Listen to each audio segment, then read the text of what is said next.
رب زدني علما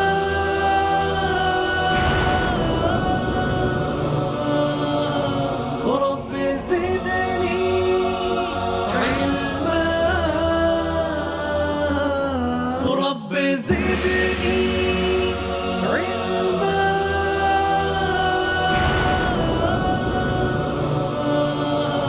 رب زدني علما وابستگی کی توفیق ہونا۔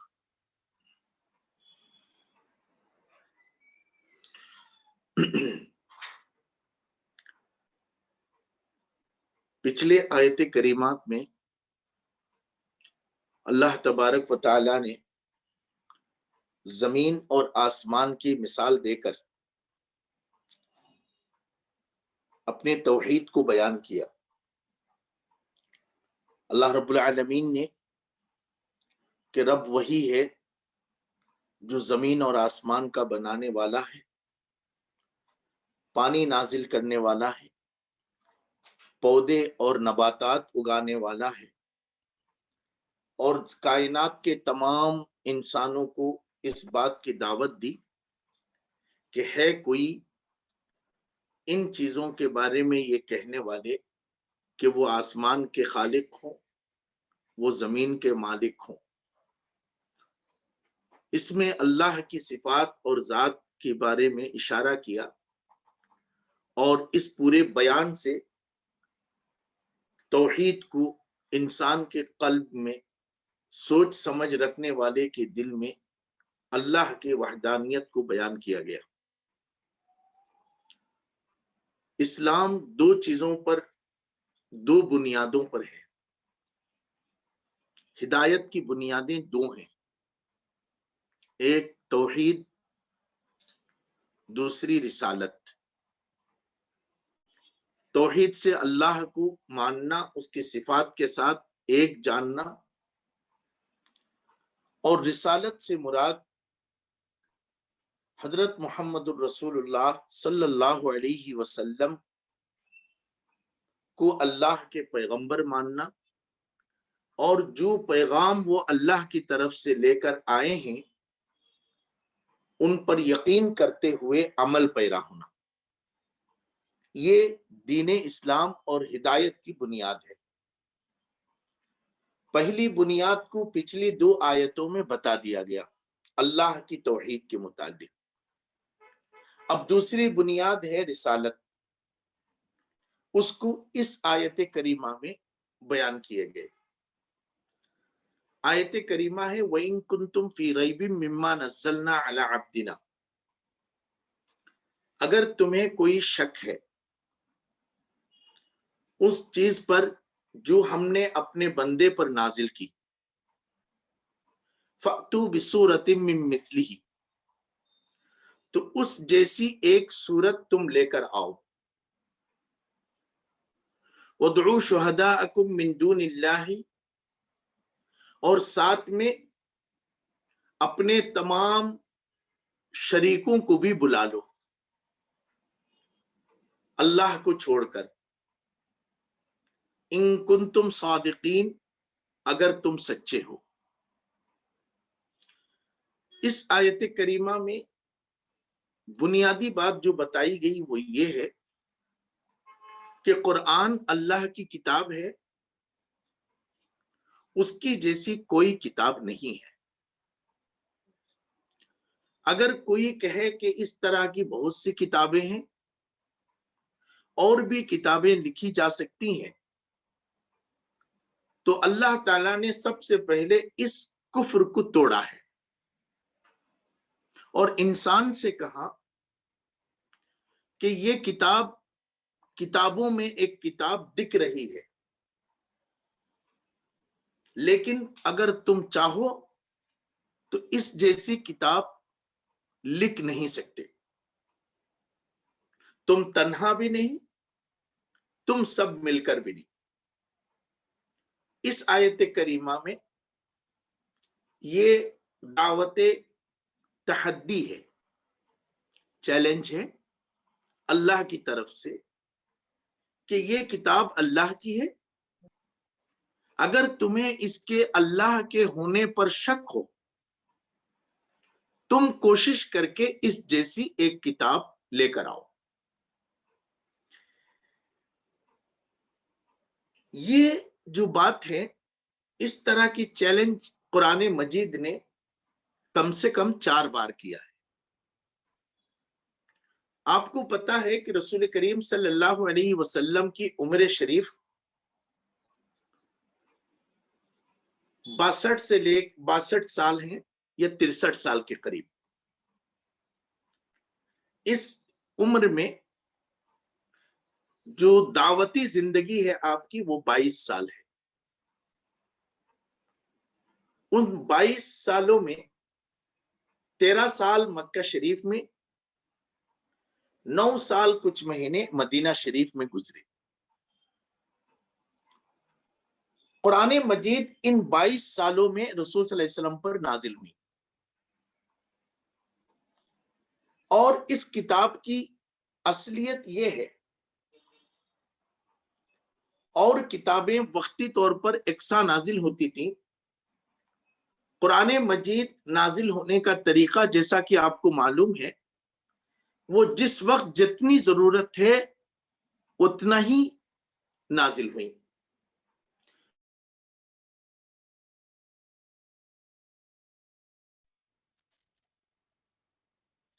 مثلا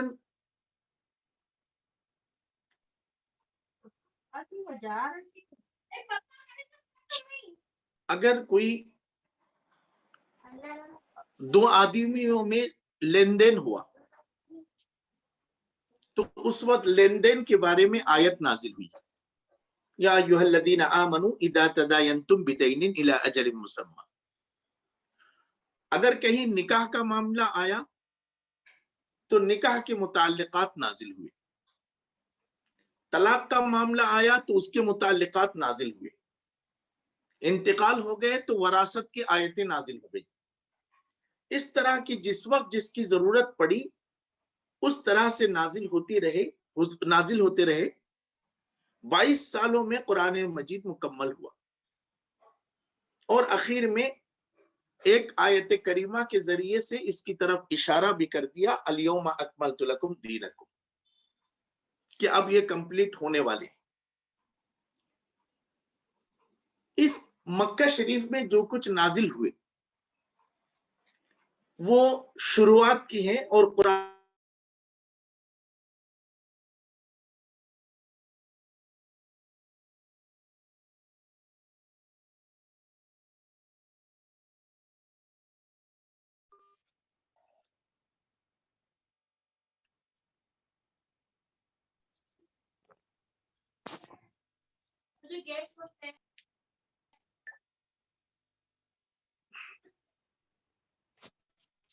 معاف کریں ذرا، اللہم صلی علی محمد وعلی آل محمد کما صلیت علی ابراہیم۔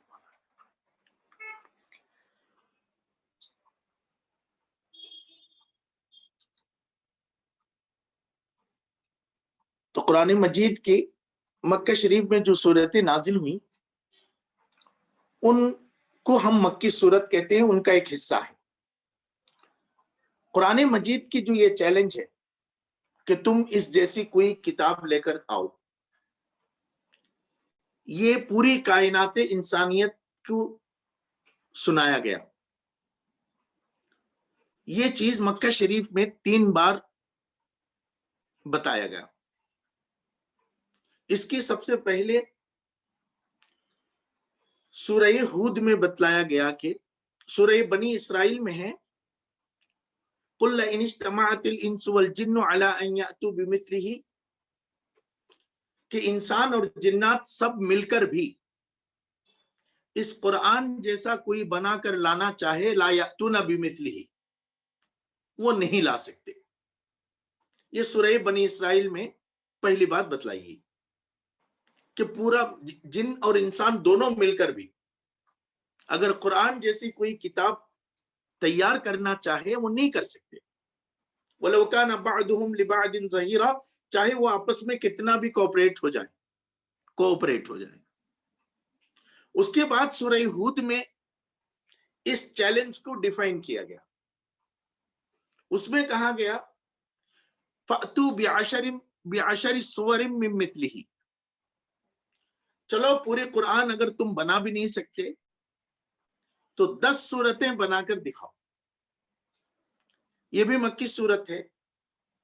اس میں چیلنج کو تبدیل کر دیا گیا.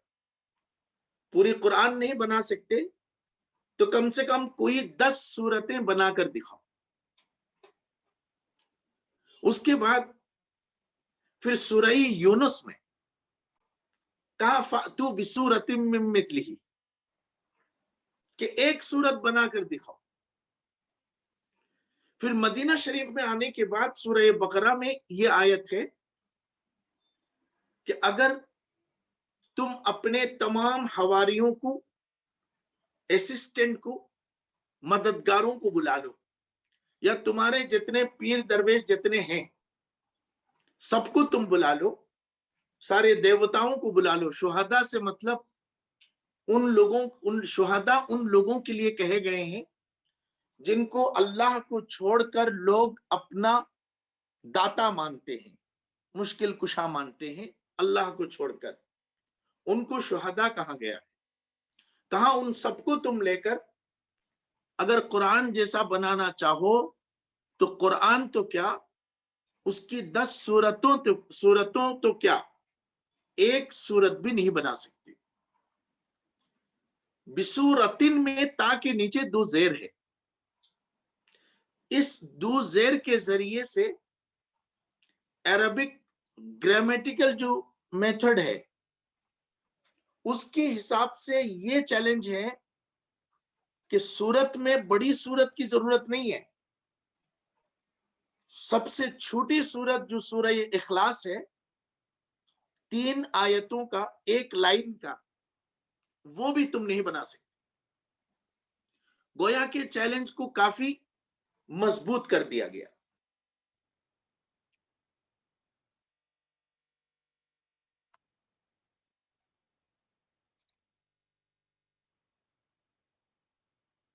اس سلسلے میں بہت سے لوگوں نے اس کی کوشش کی قرآن مجید جیسی کچھ بنا کر لانے کی، اور اس کوشش میں کچھ کام انہوں نے کیا. کرنے کے بعد وہ خود ہی اس کا اقرار کرے کہ ہماری جو بنائی ہوئی جو کتاب ہے وہ قرآن جیسی نہیں ہے. ایک اہم بات اس میں یہ ہے، آج کے دور میں جس طرح ٹیکنالوجی کا سب سے زیادہ زور ہے، آج سب سے زیادہ جو آدمی ٹیکنیکلی ساؤنڈ ہو یا ٹیکنالوجیکلی جو کوالیفائڈ ہو وہ سماج میں بڑے آدمی ہیں. مثلا ایک اچھا انجینئر، ایک اچھا ٹیکنیشین، سائنٹسٹ، ایک ڈاکٹر، ان کو ایک بہت بڑا مقام ہے علمی میدان میں. 1500 سال 1600 سال پہلے جس جگہ پر قرآن نازل ہوئے تھے وہاں پوئٹری کی بہت بڑی مار تھی. مثلا آج آپ ریسرچ جس طرح کرتے ہیں، جیسے ایک آدمی ایک سیٹلائٹ اگر بھیج دیتا ہے تو اس کی بہت بڑا نام ہے. آج پوری دنیا اس کے مداح ہے. آج ایک سائنٹسٹ کا، ایک اسپیس کے بہت بڑے ریڈر کا جو مقام آج ہے وہی مقام اس زمانے میں اس شخص کا تھا جو اچھی زبان جاننے والے تھے.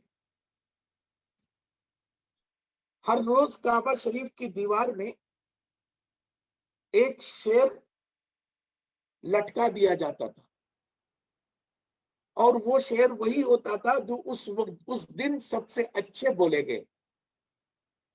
گھر کا کھانا، گروپ بیٹھنا، ہزاروں شعر بولنا، سننا، یہ ان کا کام تھا. لڑائی جھگڑا کرنا، جنگ کرنا، یہ اس وقت کے قوم کی اس وقت حالت تھی. جو اچھے شاعر ہوتے کبھی ہوتے، لٹریری جو اچھا مضبوط ہوتا، ساہتیہ میں جو مضبوط ہوتا، اس کا بہت بڑا مقام ہوتا تھا. لبید بن ربیعہ بھی اسی میں سے ایک شاعر تھے جن کے شعر روزانہ کعبہ شریف میں چپکا دیا جاتا تھا کیونکہ وہ ٹاپ کے شاعر تھے. جس وقت قرآن نازل ہوا، سورہ بقرہ کی یا کسی سورت کی ایک آیت ان کے کان میں پڑی کسی سورت کی، تو وہ اس دن سے شعر کہنا بند کر دیا. مسلمان بھی ہو گئے، ان کے ساتھ ابھی 9 شعراء مسلمان ہوئے. ایک دن حضرت عمر رضی اللہ تعالی عنہ نے ان سے پوچھا کہ مسلمان ہونے کے بعد آپ نے اگر کوئی شعر کہا ہے تو ذرا سنائیں، یعنی کوئی کویتا آپ نے مسلمان ہونے کے بعد اگر کوئی بنایا ہو تو آپ سنائیں. تو انہوں نے کہا ابدل اللہ بالشعر بسورۃ البقرہ و آل عمران، اللہ نے مجھے شعر کی جگہ سورہ بقرہ اور سورہ آل عمران دیا ہے، اس کے بعد شعر کی کوئی ضرورت نہیں ہے. قرآن مجید کی یہ عظمت، سب سے پہلے قرآن کتاب ہدایت ہے، اس میں بہت اچھی اچھی باتیں ہیں، یہ اللہ کے کلام ہے. ان سب چیزوں کے ساتھ ساتھ زندہ قرآن معجزہ ہے کہ اس جیسی کتاب کوئی نہیں لا سکتا. یہ چیلنج کسی خاص انسان کو نہیں ہے، خاص طبقے کو نہیں ہے. اس چیلنج کو آج بھی اگر کوئی کوشش کرنا چاہے کر سکتے ہیں. یہ چیلنج آج بھی ہے. آپ یہ سوچتے ہوں گے عربی زبان کون جانتا ہوگا؟ صرف مسلمان جانتے ہوں گے، دوسرے لوگ عربی جانتے ہی نہیں تو کہاں سے کتاب لکھیں گے؟ آپ کو یہ معلوم ہوگا عربی کی جو سب سے مشہور ڈکشنری ہے، اگر 10 مشہور ڈکشنری آپ چن لیں، ان 10 میں سے 5 ٹاپ ڈکشنریوں کی مصنف کرسچین ہیں، مسلمان نہیں ہے. عربی زبان کے سب سے بڑے لائبریری پبلیکیشن بیروت میں، اس کا اونر، اس کی سپانسر کرسچین ہے. حدیث شریف پر سب سے بڑا کام کرنے والا فہرست حدیث پر یہودی ہے، ڈاکٹر وین سکھ. قرآن مجید کے تفسیر پر سب سے بڑا کام کرنے والا اورینٹلسٹ اٹلین کرسچین ہے. حدیث کی رجال پر، اسلامی دنیا پر، عربی زبان پر مسلمانوں کے ساتھ ساتھ کرسچین اور یہودیوں کی تعداد بہت زیادہ ہے. یہودیوں کی زبان ہی عربی سے لگتی لگائی ہے، وہ ہے بھی عرب میں. ساری کوششیں ہو گئی اور اس کا پتہ ان کو اس سے زیادہ ہے. جو لوگ کہتے ہیں قرآن کی اتنی آیتیں بدلو یا ایسا کرو ویسا کرو، نعوذ باللہ، یہ سب انہی لوگوں کی طرف سے بیٹھے ہوئے لوگ ہیں، ان کا ہی کرایہ کیا ہوا لوگ ہیں. وہ اس لیے کرتے ہیں کیونکہ ان کو پتا ہے بتایا تو نہیں جا سکتا، اس لیے اس کتاب کو بگاڑنے کی کوشش کریں گے. اللہ کی کتاب زندہ معجزہ ہے،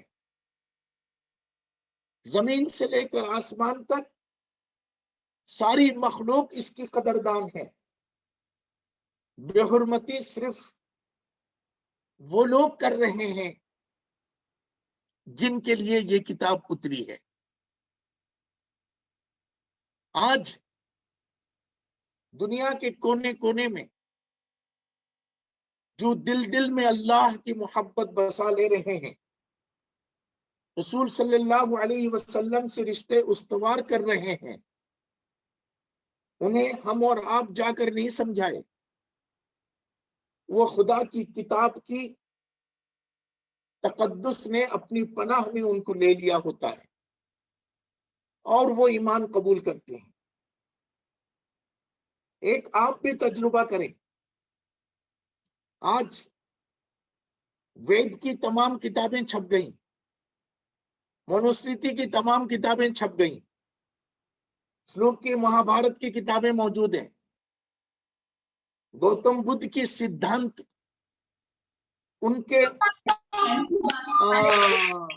پرلوک گمن کے 350 سال بعد ان کے ایک چاہنے والوں نے کتابی شکل دی۔ جین کے حضرات کے یہاں ان کے 24 مہاپرشوں کی گزرنے کے بعد ایک کتاب ان کے پاس بھی موجود ہے، زردشتیوں کے پاس کتاب ہے، تاؤزم پر کتاب ہے، اور بہت سے مذاہب جو چھوٹے موٹے ہیں سب کے پاس کوئی نہ کوئی سدھانت ہے۔ آپ پڑھے لکھے ہیں، قرآن مجید کی ایک پیج لے لیں اور آپ تمام بکس کو لے کر اپنی ایک جگہ پر بیٹھ جائیں، کوشش کریں ہر لفظ پر آپ کی زبان پر لا الہ الا اللہ جاری ہو جائے گا۔ اور حقیقت میں اسلام وہ ہے، یہ جو ماں باپ سے پایا ہوا اسلام، مسلمان کے گھر میں پیدا ہونے کا اسلام، یہ ایک برکت تو ہے، حقیقت بھی نہیں ہے۔ جس نے پیٹ کاٹ کر، قربانی دے کر، سمجھ کر، ساری دنیا سے بلا لے کر اسلام کو قبول کیا، قرآن کو اپنایا، اس کا عقیدے کی بات ہی الگ ہے، اس کا ایمان کی بات ہی الگ ہے۔ اگر وقت پڑے ضرور زحمت فرمائیں۔ اسلام صاف ستھرا دین ہے، اس میں ہر قسم کی پیشہ، ہر قسم کی جنس، عورت کے مرد، بچے بوڑھے، غریب امیر، سب کے لیے کتاب ایک ہے۔ یہ کمبینیشن شاید دنیا میں کوئی کر سکتا ہو، انسان نہیں کر سکتا۔ چیلنج کھلا ہوا ہے۔ رسول اکرم صلی اللہ علیہ وسلم کی نبوت، اب اللہ رب العالمین اپنی توحید بتانے کے بعد سب سے پہلے زمین اور آسمان کی تخلیق بیان کی کہ دیکھو آسمان تم بنا نہیں سکتے، ہاں تم کہہ سکتے ہو کہ چھوٹی موٹی کرشمے سازی کر لو، جادوگری، لیکن آسمان بنا نہیں سکتے، زمین بنا نہیں سکتے، پودے اگا نہیں سکتے، روزی دے نہیں سکتے۔ ان باتوں کو اپنی صفات میں بتانے کے بعد اب بتا رہے ہیں کہ قرآن یہ بھی ویسا ہی ہے، جس طرح تم آسمان بنا نہیں سکتے، قرآن جیسی دوسری کتاب بھی نہیں لا سکتے۔ لیکن شروع میں جو باتیں بتلائی آسمان اور زمین کی تخلیق کے متعلق، اس میں نسبت اپنی طرف کی، یعنی اللہ ہے، وہ رب ہے جس نے آسمان کو بنایا، زمین کو بنایا۔ لیکن جب قرآن کی بات آئی جو خدا کے کلام ہے، اللہ نے اپنے بیانیہ یا اپنی ارشاد بدل دی۔ اللہ نے کہا نزلنا علی عبدنا، وہ جس کو ہم نے اپنے بندے پر نازل کی، جس کو ہم نے اپنے بندے پر نازل کی۔ یہاں پر کتاب کے صداقت بھی رسول اللہ صلی اللہ علیہ وسلم کی حقانیت بھی، دونوں مقصود ہے۔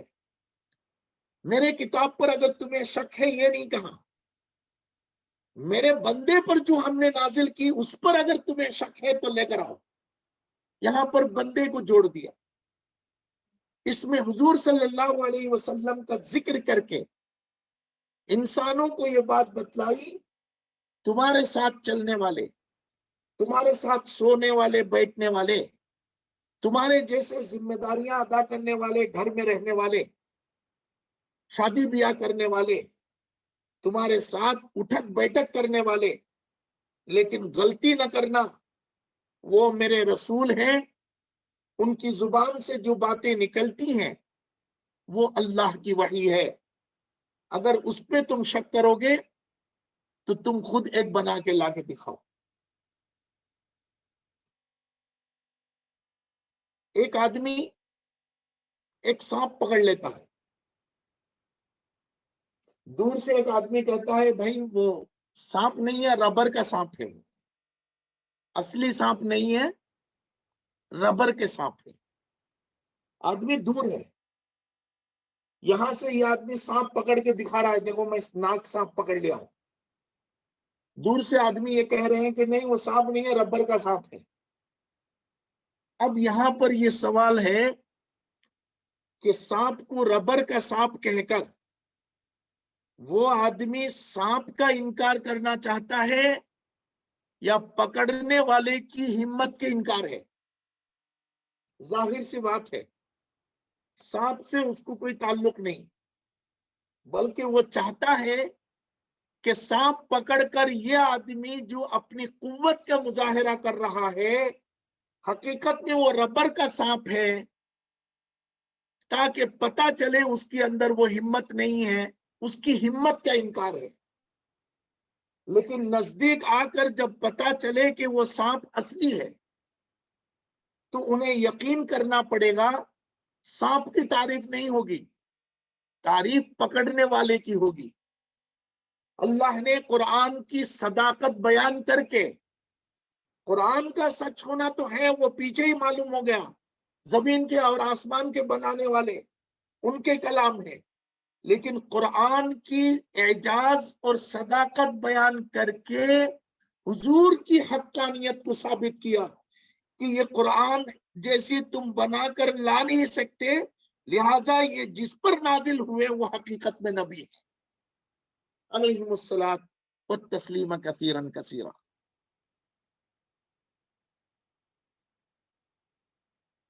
اللہ کے نبی حضرت محمد رسول اللہ صلی اللہ علیہ وسلم کے لیے یہاں پر ایک لفظ استعمال ہوا، عبدن۔ ہمارے یہاں عبدن کا مطلب ہے بندہ۔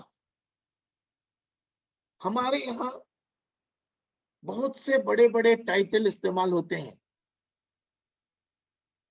ولی ہیں، محدث ہیں، مفسر ہیں، درویش ہیں، غوث ہے، قطب ہے، ابدال ہے، داتا ہے، خواجہ ہے، مختلف قسم کے القاب استعمال ہوتے ہیں۔ ظاہر سی بات ہے، امت میں چاہے کوئی کتنا بھی بڑا ہو، سب حضور صلی اللہ علیہ وسلم کے پاپوش کے گدا ہیں، سب حضور کے در کے سامنے سب کے سب پاتے ہوئے ہیں۔ حضور کے سامنے کس کی کیا حیثیت ہے؟ کوئی حیثیت نہیں ہے۔ کوئی کتنا بڑا محدث ہو، مفسر ہو، ولی ہو، غوث ہو، قطب ہو، اللہ کے نبی کے سامنے ان کا کیا ہے؟ اب اللہ رب العالمین نے اپنے نبی کی عزت و احترام وہ بھی اپنے کلام کے محبت بنا کر، یعنی ان پر کلام نازل ہوتا ہے، یہ اشارہ کر کے جو ٹائٹل یا لقب اختیار کیا وہ ہے عبد کا، بندہ ہونا۔ یہاں پر ایک بڑی نصیحت کر دی گئی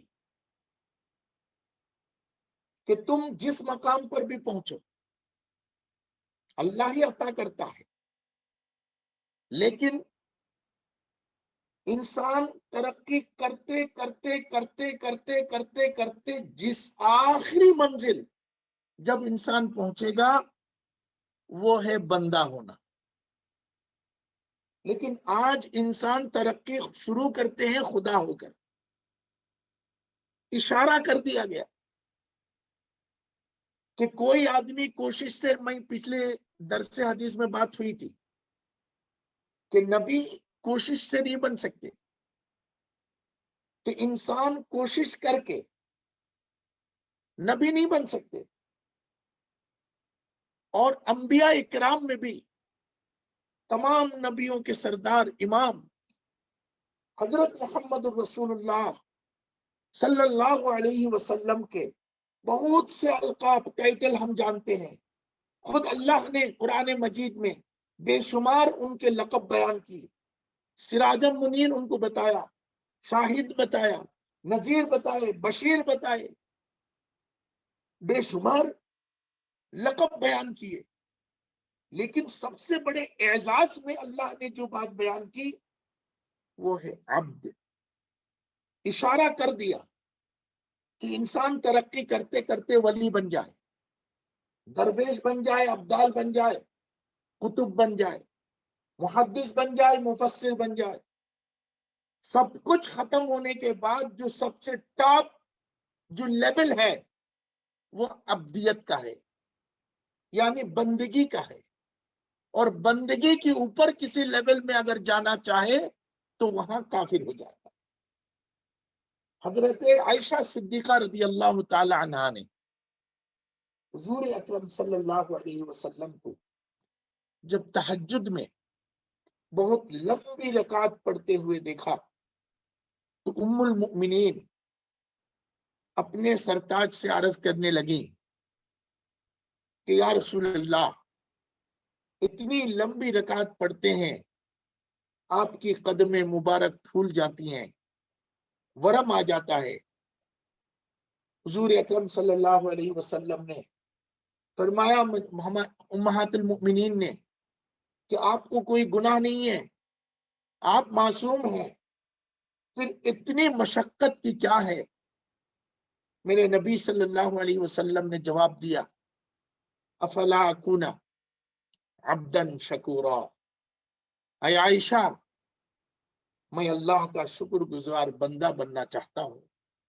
بے شک میرے رب نے مجھے معاف کیا، لیکن میں بندہ بننا چاہتا ہوں، شکر گزار.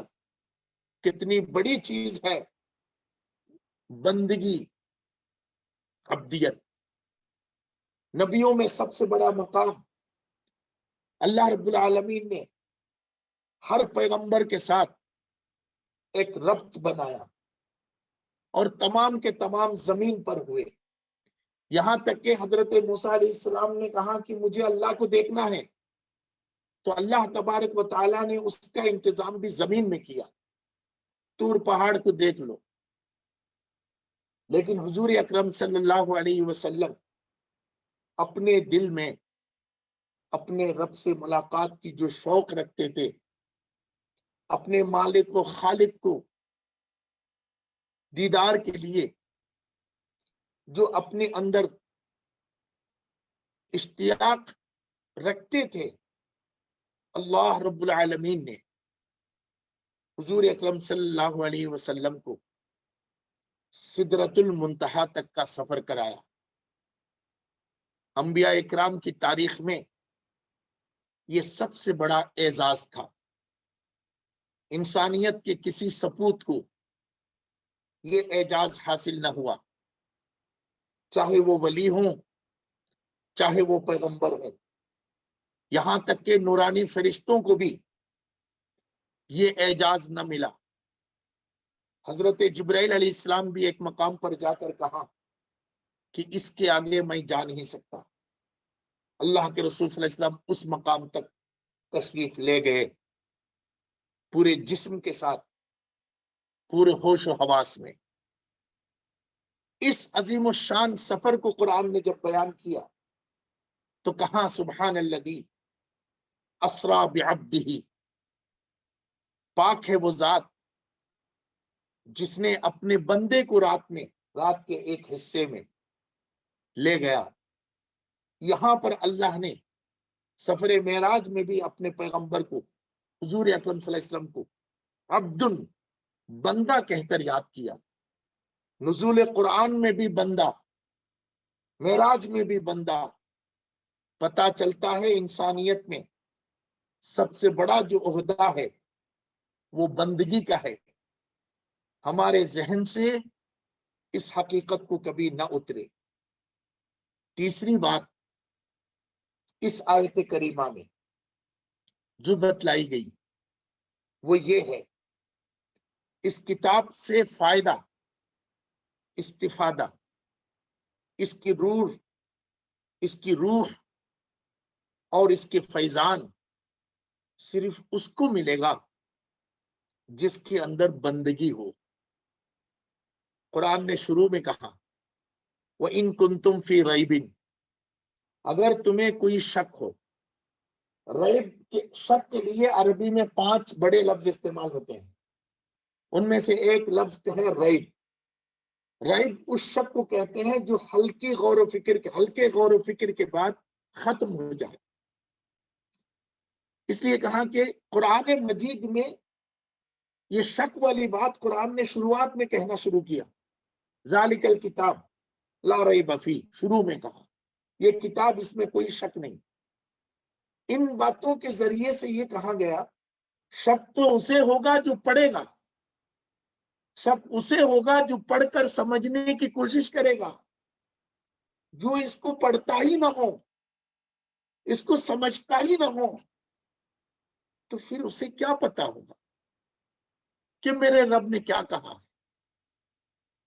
اللہ نے کتاب پر تدبر، قرآن کو سمجھنے کی طرف دعوت دی کہ اللہ کی کتاب کو پڑھو، اپنی عقل کو اس پر استعمال کرو، تاکہ جس کو تم نے خدا مانا ہے خاندانی طور پر وہ تمہاری سمجھ اور شعوری طور پر آ جائے. آج ایک سروے کے مطابق مسلمانوں کی جو نئی نسل ہے، جو مسلمانوں کے گھر میں پیدا ہوئے، لحاظ میں، ڈر میں، سوسائٹی کی پریشر میں یا چلتی چلاؤ میں مسجد میں چلے جاتے ہیں، نمازیں پڑھ لیتے ہیں، سب کچھ کر رہے ہیں، لیکن ایک سروے کے مطابق خدا پر یقین کرنے کے اعتبار سے لادینی یا دہریت، یعنی خدا پر یقین کے اعتبار سے امت کا 40% طبقہ بہت ڈاواڈول ہے. میں یہ بہت احتیاط سے لفظ استعمال کر رہا ہوں. لوگوں نے کہا ناستک ہے. کیوں؟ ایک آدمی مسلمان ہو اس کی نماز چھوٹ نہیں سکتی. وہ ضرور اپنی من میں کوئی میکینزم بنایا ہوا ہے. دیکھ لیں گے کب پڑھیں گے، وہ کون پوچھے گا، کب پوچھے گا، وہ مرنے کے بعد پتہ نہیں کیا پوچھیں گے. اس ٹائپ کی نعوذ باللہ ایک الگ قسم کی خام خیالی انسان میں پیدا ہو گئے. یہ بات اسی سے متعلق ہے. وَإِن كُنتُمْ فِي رَيْبٍ، اگر تمہیں شک ہے، مِمَّا نَزَّلْنَا عَلَىٰ عَبْدِنَا فَأْتُوا بِسُورَةٍ مِّن مِّثْلِهِ، اگر تمہیں شک ہے تو شک کو بدلنے کے لیے خدا کے پاس جا کر بات کرنا یہ تو تمہاری حالت نہیں ہے. ابھی قیامت برپا ہو جائے اور تمہیں جہنم دکھلا دیے جائے، یہ بھی نظام میں داخل نہیں ہے. ایک چیز خود کو ٹیسٹ کرنے کے لیے کر سکتے ہو، وہ یہ کہ قرآن جیسی کوئی کتاب بنانے کی کوشش کرو. اگر نہیں بنا سکتے تو یقین کر لو جو بتایا گیا وہ پکی ہے. کیا بتایا گیا؟ آگے والی آیت میں ہے فَإِن لَمْ تَفْعَلُوا، کہ اگر تم قرآن جیسی کتاب لا نہیں سکے، وَلَن تَفْعَلُوا، ہرگز نہیں لا سکو گے، فَاتَّقُوا النَّارَ الَّتِي، اس آگ سے ڈرو، وَقُودُهَا النَّاسُ وَالْحِجَارَةُ، جو آگ دہکائی گئی، یعنی جس آگ کی ایندھن انسان اور پتھر ہوں گے. آگ جلے گی اس پر مجرم جلائے جائیں گے، لیکن آگ کو جلانے کے لیے جو ایندھن استعمال کیے جائیں گے، جس کو لے کر آگ جلائی جائے گی، اس میں دو چیز یوز ہوں گے، ایک انسان، ایک پتھر۔ پوچھا گیا، اب یہ پتا چلا کہ تین چیزیں ہیں جہنم میں، ایک جلنے والے، دوسری اس کو جلانے والی آگ، تیسری اس آگ کو بھڑکانے والی ایندھن۔ ذرا توجہ کی ضرورت ہے، جہنم میں تین چیزیں ہوں گی، ایک جلنے والے مجرم، دوسری آگ، تیسری اس آگ کو دہکانے کے لیے جو لکڑی یا ایندھن استعمال کیے جائیں گے، جس پہ آپ آگ لگاتے ہیں۔ آپ چولہا جلا رہے ہیں، ذرا سا مٹی کے تیل ڈال دیے، اب آگ کو دہکانے والی وہ مٹی کی تیل ہے، وہ ایندھن ہے۔ آپ لکڑی میں آگ لگائے تو لکڑی ایندھن ہے، آگ کو کس نے جلایا؟ لکڑی کے ذریعے سے جل رہا ہے۔ تو کہا جہنم جو سلگائی جائے گی وہ بھی انسان سے اور پتھر سے۔ پوچھا گیا پتھر کون سا ہوگا؟ مفسرین نے نقل کیا کہ وہ پتھر گندھک کا ہوگا، بارود کا۔ ماچس کے اوپر جو چیز آپ جو میٹیریل کہتے ہیں اس کو ہم گندھک کہتے ہیں، اسی کا وہ پتھر ہوگا۔ قرآن مجید نے اس کی ایک الگ تفصیل دی۔ قرآن نے کہا انکم وما تعبدون من دون اللہ حسب جہنم انتم لہا واردون۔ اللہ اکبر۔ کہا جن پتھروں کو تم پوجتے ہو یا جن چیزوں کو تم معبود بناتے ہو، قیامت کے دن وہی پتھر ایندھن بنائے جائیں گے۔ یہ تو پتھر کا مسئلہ حل ہو گیا۔ کہا وہ انسان کون ہوں گے؟ کہا ان پتھروں کی جو پجاری ہوں گے ان کو بھی ان کے ساتھ ایندھن بنا دیے جائیں گے۔ بات طے ہو گئی کہ جلیں گے مجرم جہنم میں اور اس کا ایندھن مشرک بنیں گے۔ اللہ ہمیں خدا کے ساتھ دوسروں کو شرک کرنے کی اس برے فعل سے حفاظت فرمائے۔ کل ملا کر بات یہ سمجھ میں آئی، شرک صرف یہ نہیں ہے کہ مورتی کے سامنے سجدہ کیا جائے، یہ بھی شرک ہے۔ یہ بھی شرک ہے کہ اللہ کی کتاب جیسی اس کی جگہ پر دوسری کتاب کو لایا جائے۔ دوسری کتاب کے لانے کا مطلب کئی ہیں۔ ایک صورت یہ، کوئی آدمی ایک کتاب لکھ کر یہ کہہ دے کہ یہ کتاب بالکل قرآن جیسی ہے، یہ ایک کفر ہے، یہ ہو نہیں سکتا۔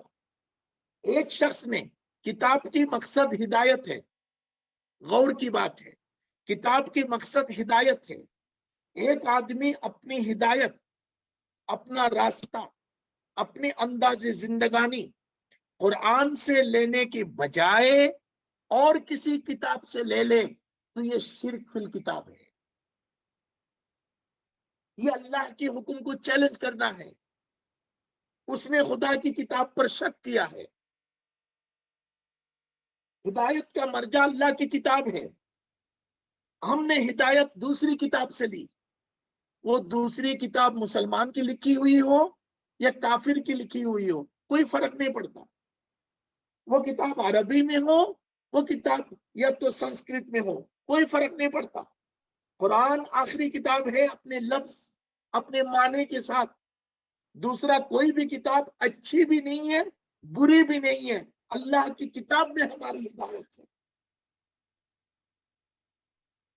اس لیے کہا وَإِن كُنتُمْ فِي رَيْبٍ مِّمَّا نَزَّلْنَا عَلَىٰ عَبْدِنَا، جو ہم نے اپنے بندے پر نازل کی، ہمارے بندے پر نازل کی، اسی پر انسان کو رہنا ہے۔ تین باتیں آپ کی خدمت میں عرض کرنے کی کوشش کی۔ ایک، قرآن جیسی کوئی کتاب لانے کی چیلنج ہے قرآن کی حقانیت اور اس کی اعجاز پر۔ اس وقت بھی تھی یہ چیلنج، آج بھی ہے، قیامت تک ہے۔ کوئی بھی ٹرائی کر سکتے ہیں، بالکل کھلا ہے، لا کر دکھا دے۔ قرآن سے یہ آیت ہٹاؤ، قرآن سے وہ آیت ہٹاؤ، یہ سب اسٹوپڈ، یہ سب نہیں۔ لا کے ایک کتاب بنا کے دکھاؤ۔ ایک کام کرو، جن چیزوں کو تم ہٹانے کی لوگ بات کرتے ہو، ضرور تم کو ضرور پتا چلا ہوگا کون سا پراپر اپروپریٹ ہے، کون سا ان اپروپریٹ ہے. لہذا آپ ایک اچھی چیز لائیے، آپ کو تو کھلا ہے. میاں قرآن کیا لاؤ گے؟ ایک سورہ بنا کے لا کے دکھاؤ. ہاں یہ اس کام نہیں ہوگا، پہلی بات. دوسری بات، اللہ کے رسول جب قرآن پر یقین بڑھے گا تو اس کی علامت یہ ہے کہ اس کا یقین حضور صلی اللہ علیہ وسلم کے ساتھ پختہ ہوگا. جن کو قرآن پر یقین ہے ان پر رسول صلی اللہ علیہ وسلم پر بھی یقین ہونا ضروری ہے. ایک شخص حضور پر یقین نہ کرے اور قرآن پر یقین کرے تو گویا کہ وہ خود کو دھوکہ دے رہا ہے، دوسروں کو دھوکہ دے رہا ہے. تیسری بات، اللہ کی کتاب سے فائدہ اٹھانے کی پہلی شرط بندہ بن کر اٹھانا پڑے گا. بندگی، ہمبلنس، چھوٹا ہو کر لینا پڑے گا. اگر کوئی خود کو مشکل کشا سمجھے، داتا سمجھے، مختار سمجھے، اختیار والا سمجھے، انہیں کھانے سے فائدہ ہو سکتا ہے، سورج کی شعاؤں سے فائدہ ہو سکتا ہے، اللہ کی کتاب سے ان کو کوئی ہدایت نہیں ملے گی. اسی لیے اللہ کے نبی حضرت محمد الرسول اللہ صلی اللہ علیہ وسلم کے سب سے چہیتے آدمی حضرت ابو بکر صدیق رضی اللہ عنہ والے کو نہیں آئے گا، جس کے پاس آئے گا وہ آدمی فخر والا نہیں ہوگا. کبریائی، بڑائی، فخر اگر کسی کے پاس ہے اسے دین کے علم حاصل نہ ہوگا. اللہ ہمیں توفیق عطا فرمائے، اللہ کی کتاب سے مکمل استفادہ کی.